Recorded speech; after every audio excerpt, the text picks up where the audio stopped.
Salut les polyglottes, dans cette vidéo on va parler de sous-titres de films, séries télé et autres, et surtout de pourquoi ils sont souvent aussi différents de ce que vous entendez. Donc on va voir comment les utiliser, pourquoi ils sont parfois, pourquoi il y a une divergence entre l'oral, entre l'audio et les sous-titres, et ainsi de suite. Alors avant toute chose, une annonce assez importante, j'ai changé de système pour envoyer les emails. Donc ce que je vous invite à faire, c'est simplement regarder si vous recevez bien mes emails et si jamais ce n'est pas le cas, vous pouvez vous réinscrire en cliquant sur le lien ci-dessous. Comme ça va mettre à jour votre profil. Vous pouvez bien sûr vous inscrire si ce n'est pas déjà fait et vous pouvez regarder dans vos spams, promotions et ainsi de suite pour voir si mes emails arrivent bien. Voilà, cette mise en garde étant faite, on va pouvoir attaquer le vif du sujet. Alors les sous-titres dans les films et séries, dans tous les vidéos que vous pouvez utiliser pour apprendre une langue, franchement, c'est une ressource qui est excellente, que ce soit les films, les séries télé, ça peut être des vidéos de youtubeurs, des documentaires, des jeux vidéo et autres. C'est un excellent moyen de travailler votre écoute et de vous faire plaisir et de progresser de manière motivante dans votre langue cible. Faut-il utiliser ou non les sous-titres? Là, c'est un débat qui est sans fin. J'en ai déjà parlé dans une autre vidéo. Il y a des pour, des contre. Ça peut vous aider dans pas mal de cas. Par exemple, apprendre du vocabulaire. Vous voyez qu'il y a des choses écrites et vous vous dites « Ah, ça veut dire ça, ce que je viens d'entendre ». Ça peut vous donner des indications sur la prononciation d'un mot. Comme ça, vous dites « Ah, mais en fait, ce mot que je vois dans les sous-titres, il se prononce donc comme ça ». Ou à l'inverse, vous pouvez voir l'orthographe d'un mot. « Ah, mais ce mot que je viens d'entendre, en vrai, il s'écrit comme ça ». Et ainsi de suite. Donc les sous-titres ne sont pas forcément la meilleure ressource pour travailler votre écoute précisément. Dans ce cas, je vous conseille de vous en passer ou d'utiliser des ressources comme les podcasts par exemple qui de base n'ont pas de sous-titres de toute façon. Mais ce n'est pas forcément une mauvaise chose, on peut très bien les employer. Par exemple, j'en parle beaucoup dans la formation L'immersion à la maison et il y a des vertus aux sous-titres. Cela étant dit, vous avez été nombreux à me faire remarquer que les sous-titres sont souvent assez différents, voire très différents de ce que vous entendez à l'oral.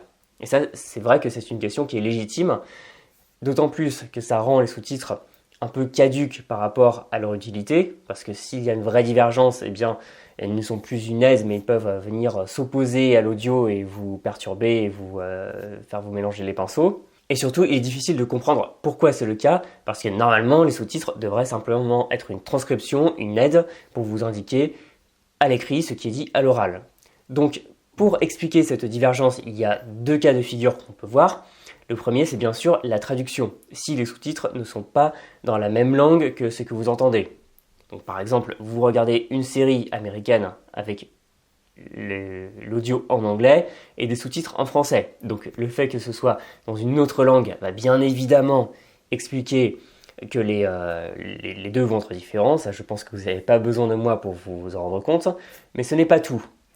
Bien souvent, la traduction telle qu'elle est donnée est très différente de l'audio. Ça peut être pour plusieurs raisons. Tout d'abord parce qu'il y a eu une volonté de faire un vrai travail de traduction et pas simplement du mot à mot, parce que le mot à mot n'est pas une bonne façon de traduire. D'ailleurs, beaucoup de gens qui parlent bien une langue et qui essayent de s'improviser traducteurs font du mot à mot et se rendent compte que être traducteur, c'est un vrai métier. Et ça peut donner des horreurs comme ces sous-titres Netflix qu'on peut trouver sur Internet avec des incompréhensions ou alors une traduction tellement terre à terre qu'on perd toute la saveur de ce qui est dit à l'oral. Et l'éloignement par rapport à la langue source, la langue depuis laquelle on traduit, peut s'expliquer par une volonté, une patte de la part du traducteur. Et il y a une vraie philosophie, il y a des débats dans le monde de la traduction.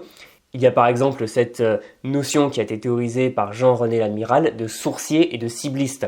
Le sourcier, c'est être la personne qui va essayer de rester au plus près de la langue source, par exemple de l'anglais, et qui va essayer de vraiment garder la même structure de phrase, le même rythme de phrase, presque la même musicalité s'il le peut, et rester vraiment au plus près avec quasiment les mêmes expressions, ce qui peut donner des traductions qui sont très proches de la langue d'origine, qui vont permettre de bien comprendre ce qui est dit, mais qui peuvent être assez fades.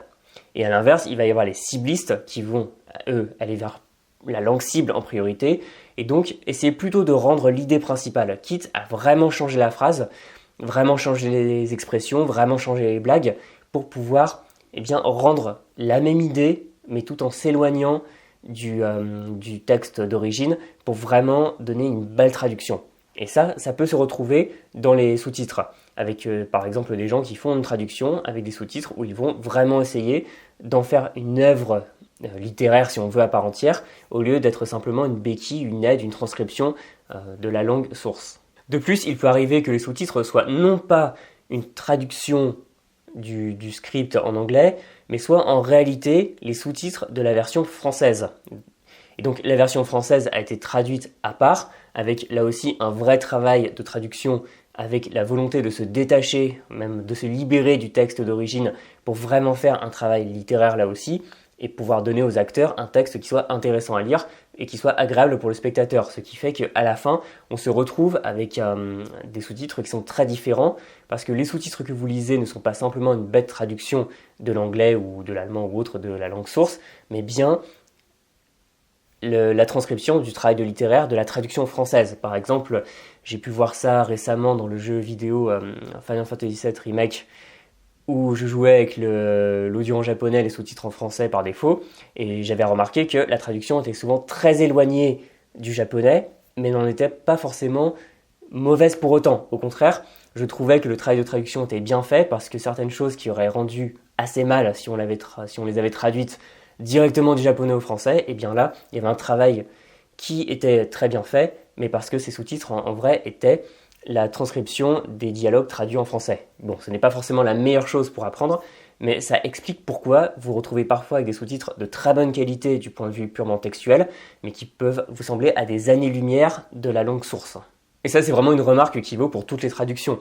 Ne vous étonnez pas si une traduction peut vous sembler assez éloignée, par exemple, dans un autre support, si vous lisez, je sais pas, des livres bilingues avec la traduction en français, et que vous trouvez que c'est assez différent, il y a vraiment une volonté chez les traducteurs de faire un bon texte français, et comme on dit en italien, traduttore, traditore, traducteur traître, parce que parfois le traducteur doit trahir un peu le matériau d'origine pour faire une bonne traduction qui soit quelque chose d'agréable à lire ou à écouter.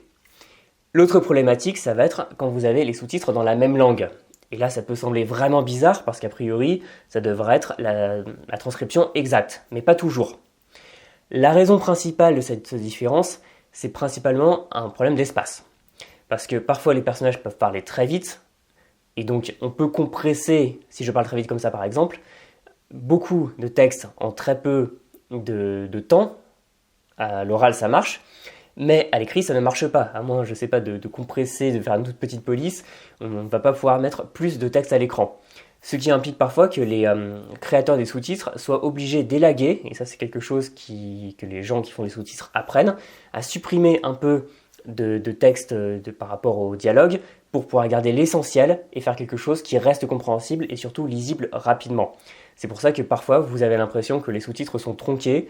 Non, ce n'est pas de la malveillance ou ce n'est pas un manque de compétence de la part de la personne qui fait les sous-titres, c'est simplement une partie du boulot pour pouvoir faire rentrer des informations dans peu de place à l'écran.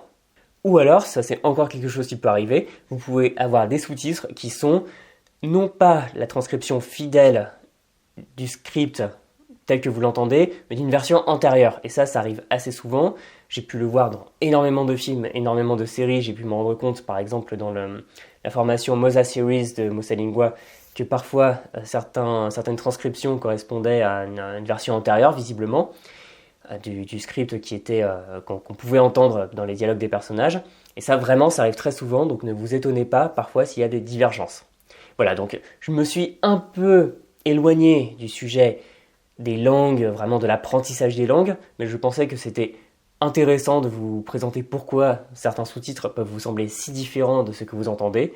Il y a des raisons qui peuvent s'expliquer, que ce soit la traduction ou alors un travail d'adaptation du sous-titre pour le rendre plus facile à lire, ou alors que ce soit parce que les sous-titres ne correspondent pas au dialogue tel que vous les entendez, la version finale des dialogues. Il y a mille et une raisons.